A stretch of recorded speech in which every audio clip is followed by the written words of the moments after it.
नमस्कार मित्रों, बहुत बहुत स्वागत है हमारे इस यूट्यूब चैनल पर। आज का हमारा वीडियो सिंधु नदी तंत्र। तो बिना किसी देरी के शुरू करते हैं आज के टॉपिक को। भारत नदियों का देश है।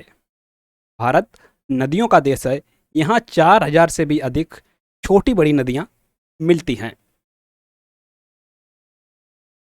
इनके अपवाह को मोटे तौर पर दो वर्गों में विभक्त किया जाता है, यथा हिमालय का अपवाह, प्रायद्वीपीय अपवाह।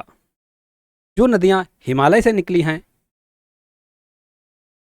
वह हिमालय का अपवाह के अंतर्गत आती हैं, और जो प्रायद्वीपीय नदियां हैं वह प्रायद्वीपीय अपवाह तंत्र के अंतर्गत शामिल हैं। सबसे पहले बात करते हैं हिमालय का अपवाह, हिमालयन ड्रेनेज। हिमालय की उत्पत्ति के पूर्व तिब्बत के मानसरोवर झील के पास से निकलने वाली सिंधु, सतलज एवं ब्रह्मपुत्र नदी तिथित भूसंनति में गिरती थी, तथा प्रायद्वीपीय पठार की नदियां जैसे चंबल, बेतवा, केन, सोन इत्यादि भी उत्तर प्रवाहित होती हुई तिथित भूसंनति में गिरती थी। तिथित भूसंनति के मलबे पर भारतीय प्लेट के दबाव से बृहद हिमालय की उत्पत्ति हुई, जिसका उत्थान धीरे धीरे हुआ। फलस्वरूप सिंधु, सतलज तथा ब्रह्मपुत्र ने मार्ग में उठने वाले बृहद हिमालय को काटकर अपनी दिशा पूर्ववत बनाए रखा, जिसके फलस्वरूप इन्हें पूर्ववर्ती नदी, एंटीसीडेंट रिवर कहा जाता है। इस सभी नदियों को पूर्ववर्ती नदी नहीं कहा जाता है। सिंधु, सतलज, ब्रह्मपुत्र नदियों को पूर्ववर्ती नदी कहा जाता है। इन तीनों नदियों ने बृहद हिमालय को काटकर खड़े कगार वाले खड्डों का निर्माण किया है, जिन्हें गॉर्ज कहा जाता है। गॉर्ज किसे कहते हैं, आप सोच रहे होंगे। एक होती है बी आकार की गहरी घाटी, बी आकार की घाटी, और जो बी आकार की एक गहरी घाटी बनती है उसे गार्ज कहते हैं। जैसे सिंधु गार्ज जम्मू कश्मीर में सिंधु नदी द्वारा बनाया गया है। सिपकीला गार्ज हिमाचल प्रदेश में सतलज नदी द्वारा बनाया गया है, तथा कोरवा गार्ज अरुणाचल प्रदेश में ब्रह्मपुत्र नदी द्वारा बनाया गया है। तो यहां से एक प्रश्न बन सकता है कि सिपकीला गार्ज कहां पर है? हिमाचल प्रदेश में। कोरबा गार्ज अरुणाचल प्रदेश में। किस नदी द्वारा बनाया गया है? ब्रह्मपुत्र नदी द्वारा। बृहद हिमालय के धीरे धीरे ऊपर उठते रहने के दौरान वर्षा का जल हिमालय पर नदी घाटियों का विकास किया। बृहद हिमालय की चोटियों के हिमरेखा के ऊपर उठने के पश्चात बृहद हिमालय पर बर्फ का आवरण हो गया। कि जो हिमालय की चोटियां हैं, हिमरेखा के ऊपर उठने के पश्चात बृहद हिमालय पर बर्फ का आवरण हो गया, जिससे निकले हिमनद नदियों द्वारा बनाई गई घाटियों से होकर बहने लगे। कि चोटियों पर जब हिम जमा हो गया और नदियों द्वारा बनाई गई घाटियों के द्वारा वह बहने लगे। इस प्रकार बृहद हिमालय में पहले नदी घाटियां बनी, फिर हिमनद। पहले नदी घाटियां बनी, फिर हिमनद। इन नदियों को अनुवर्ती नदी, कंसिक्वेंट रिवर कहा जाता है, क्योंकि ये ढाल के अनुरूप बहना प्रारंभ करती हैं।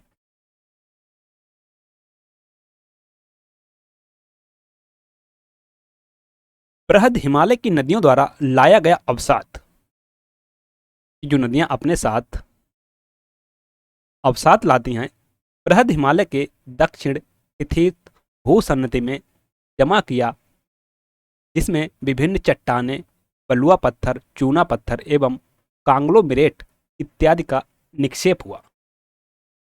निक्षेप मतलब जमा होना, जिसके फलस्वरूप तिथीस की तलहटी अवसाद भार से लचकती गई।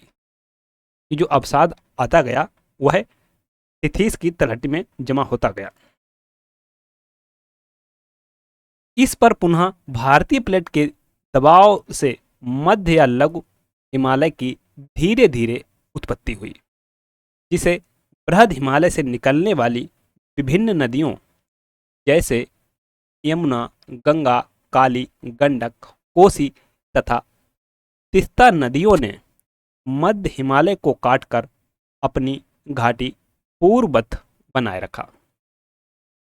इसलिए ये मध्य तथा शिवालिक की पूर्ववर्ती नदियां कहलाती हैं।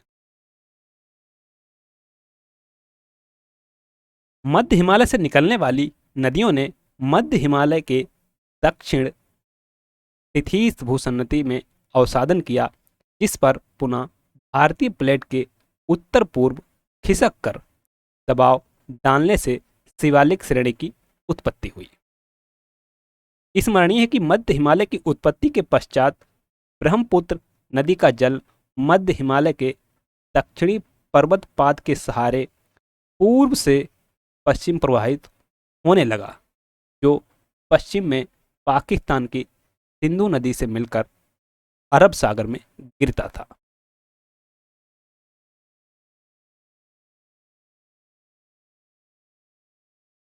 इसे इंडो ब्रह्मा या शिवालिक नदी कहा जाता था, जो अपनी घाटी में अवसादन कर रही थी।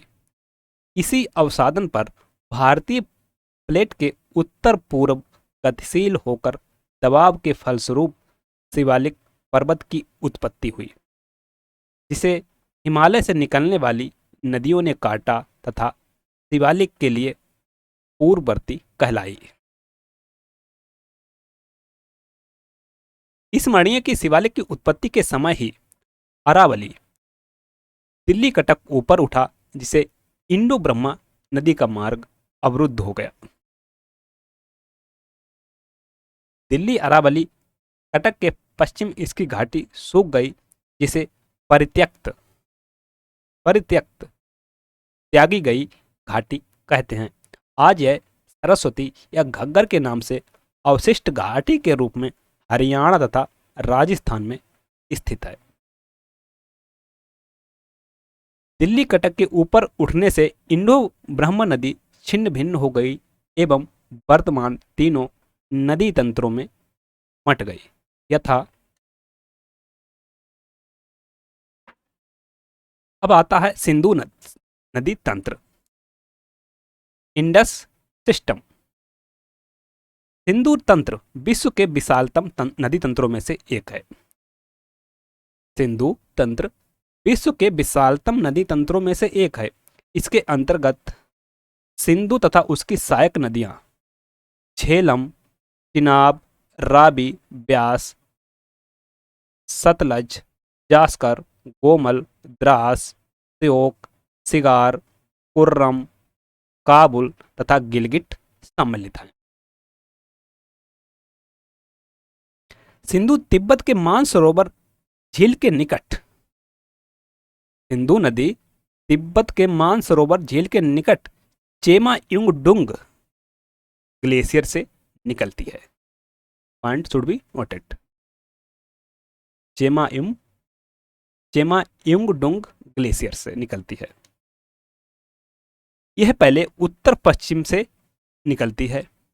उत्तर पश्चिम से निकलती है। यह नदी पहले उत्तर पश्चिम दिशा में प्रवाहित होती है। पहले प्रवाह किधर को है? उत्तर पश्चिम को। फिर यह हिमालय पर्वत को काटकर दमचौक के निकट भारत में प्रवेश करती है। सिंधु एक पूर्ववर्ती नदी है जो नंगा पर्वत के उत्तर बुंजी नामक स्थान पर लद्दाख श्रेणी को काटकर गार्ज 5181 मीटर गहरी का निर्माण करती है।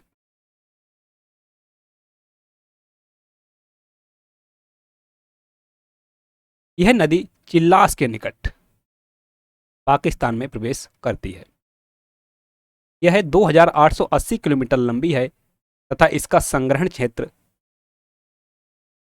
11,65,000 वर्ग किलोमीटर, भारत में 3,21,000 वर्ग किलोमीटर। कुल जो एरिया है वह 11,65,000 है और भारत में जो इसका एरिया है वो 3,21,000 है। ज्ञातव्य कि भारत पाकिस्तान के बीच हुए सिंधु जल समझौते के अंतर्गत भारत सिंधु व उसकी सहायक नदियों में झेलम और चिनाब के 20% जल का उपयोग कर सकता है। सिंधु नदी की बाईं ओर से मिलने वाली नदियों में पंजाब की 5 नदियां सतलज, ब्यास, रावी, चिनाब, झेलम, पंचनद सबसे प्रमुख हैं। इधर से मिलने वाली बाईं ओर से ये पांचों नदियां संयुक्त रूप से सिंधु नदी की मुख्य धारा मिठानकोट के पास मिलती हैं। जगह है मिठानकोट। जास्कर, सोहन, स्यांग, सिगार बाईं ओर से मिलने वाली अन्य प्रमुख नदियां हैं।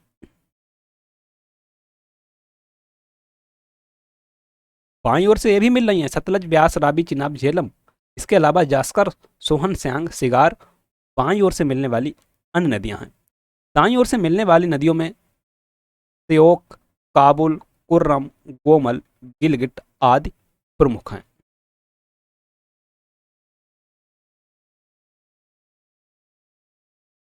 काबुल व उसकी सहायक नदियां सिंधु में अटक के पास मिलती हैं।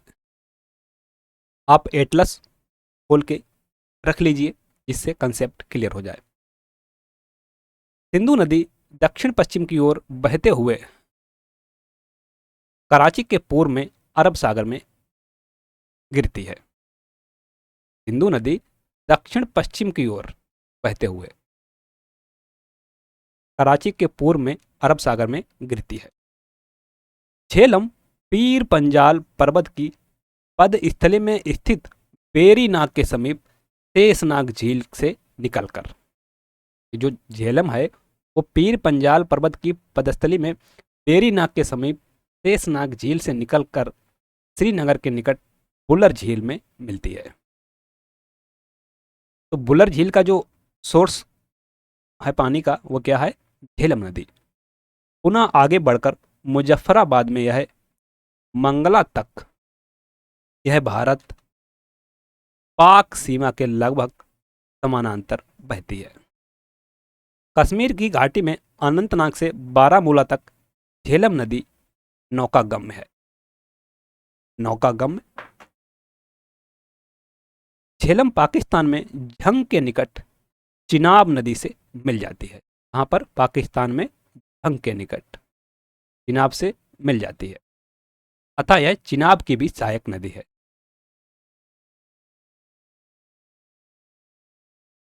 सिंधु नदी की विशालतम सहायक चिनाब सिंधु की विशालतम सहायक नदी है जो हिमाचल प्रदेश में चंद्रभागा कहलाती है।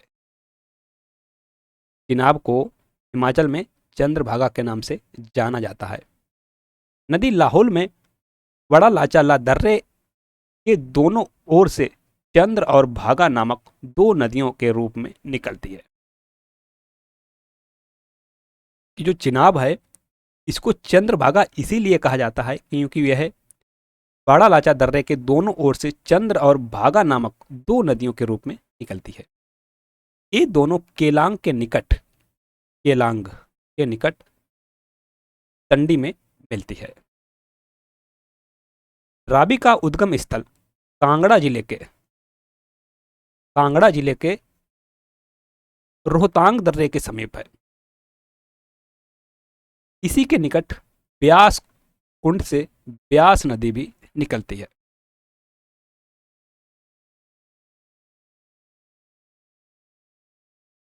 इसकी घाटी को कुल्लू घाटी कहते हैं। की घाटी को कुल्लू घाटी कहते हैं। ब्यास सतलज की सहायक नदी है। ब्यास सतलज की सहायक नदी है एवं कपूरथला के निकट हरिके नामक स्थान पर उससे मिलती है। ब्यास जो है हरिके नामक स्थान पर सतलज से मिलती है। सतलज नदी मानसरोवर झील के समीप स्थित राकसताल से निकलती है। कि अगर उद्गम स्थल देखें तो सिंधु का, ब्रह्मपुत्र का और सतलज नदी का उद्गम स्थल लगभग एक ही स्थान है। सतलज नदी मानसरोवर झील के समीप राकसताल से निकलती है। यह एक पूर्ववर्ती एंटीसीडेंट नदी है जो हिमालय को काटकर और सिपकीला दर्रे के पास भारत हिमाचल प्रदेश में प्रवेश करती है। कहाँ से? सिपकीला दर्रे के पास। स्पीति इसकी मुख्य सहायक नदी है। स्पीति इसकी मुख्य सहायक नदी है। प्रसिद्ध भाखड़ा नांगल बांध सतलज नदी पर बनाया गया है।